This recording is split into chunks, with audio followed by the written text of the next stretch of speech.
Percentage बहुत ही important topic है, काम का चीज़ है।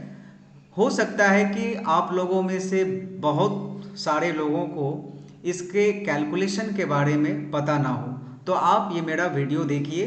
बहुत ही छोटा वीडियो बनाऊंगा किंतु बड़ा ही काम का चीज़ बताऊंगा। इससे आप अपने डेली लाइफ में बहुत सारे ऐसे सिचुएशन आते हैं जिसमें आपको परसेंटेज निकालने की ज़रूरत पड़ती है। आप खुद भी निकाल सकते हैं और आप इससे अपने बच्चों के मार्क्स का जो परसेंटेज होता है वो भी बड़े ही आसानी से निकाल सकते हैं। तो चलिए हम लोग समझते हैं कि परसेंटेज होता क्या है। देखिए, परसेंट जो है वो इस दो वर्ड से बना हुआ है। पर का मतलब होता है इच या वन, आप बोल सकते हैं, और सेंट का मतलब होता है 100। यानी कि आपका जो भी नंबर्स है और उसमें जितना आपको मिला है उससे मतलब नहीं है, हमको निकालना है कि उसी बेसिस पर 100 में से आपको कितना आया है। इसी का नाम है percentage. That means out of 100 मेरा क्या है, वो है परसेंटेज। चलिए अब मैं एक एग्जाम्पल से अगर आपको समझाऊं परसेंटेज का मतलब, तो एक एग्जाम्पल लेते हैं कि आपका मान लीजिए कि किसी भी सब्जेक्ट में 30 नंबर आया और उसमें जो टोटल मार्क्स है वो 100 है। तो अगर आपसे कोई पूछा कि आपका परसेंटेज ऑफ मार्क्स क्या हुआ, तो इसमें देखिए ये तो बहुत ही आसान है, क्योंकि जो 30 है वो आपका मार्क्स है आउट ऑफ 100, आउट ऑफ 100। और जो परसेंटेज का जो रूल है वो आउट ऑफ 100 ही हमें निकालना पड़ता है।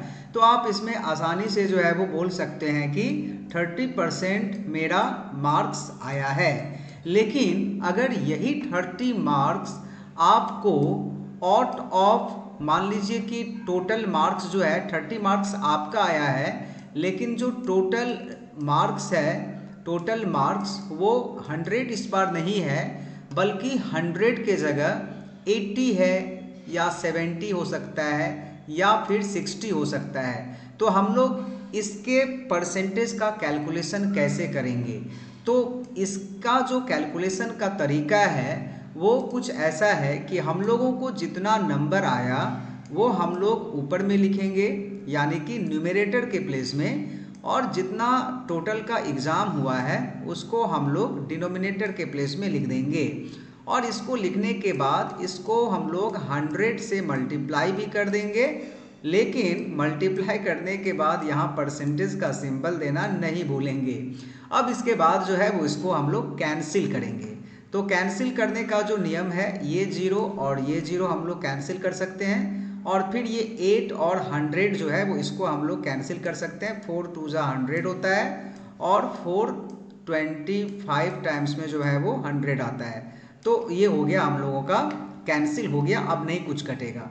तो ऊपर में अगर हम लोग मल्टीप्लाई करेंगे 25 और 3 को तो 75 हुआ, और डिनोमिनेटर जो है वो इसका 2 हुआ।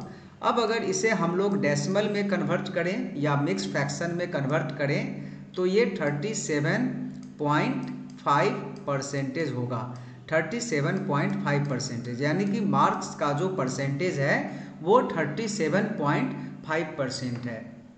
चलिए एक आपको मैं यहाँ पर और एग्जाम्पल देख करके समझा रहा हूँ कि इस बार जो है वो आपका मार्क्स, मान करके चलिए कि 330 आया, टोटल मार्क्स जो आपका आया हुआ है, और जो इस बार का एग्ज़ाम हुआ था वो 500 का एग्ज़ाम था, और आपसे कह दिया कि आप परसेंटेज का कैलकुलेशन कीजिए कि आपको कितना परसेंट मार्क्स मिला है। तो आप इसका कैलकुलेशन कैसे करेंगे?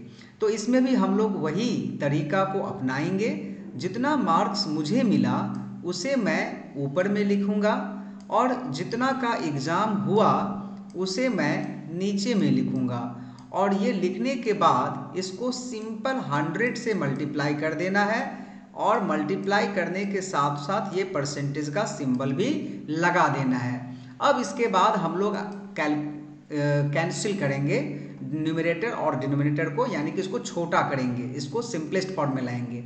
इसका जो रूल है वो जीरो जीरो के साथ कैंसिल हो गया, ये जीरो के साथ कैंसिल हो गया, या आप इसे इस तरह भी ले सकते हैं कि 100 5 ज़ा 500। अब देखिए 5 बच गया, इस 5 से हम इस 330 को काट दें तो 5 को 6 टाइम्स में मल्टीप्लाई करेंगे तो 30 होगा, और 3 30 होता है, तो फिर 5 6 ज़ा 30, यानी कि अगर आप 330 में 5 से डिवाइड करेंगे तो 66 होगा।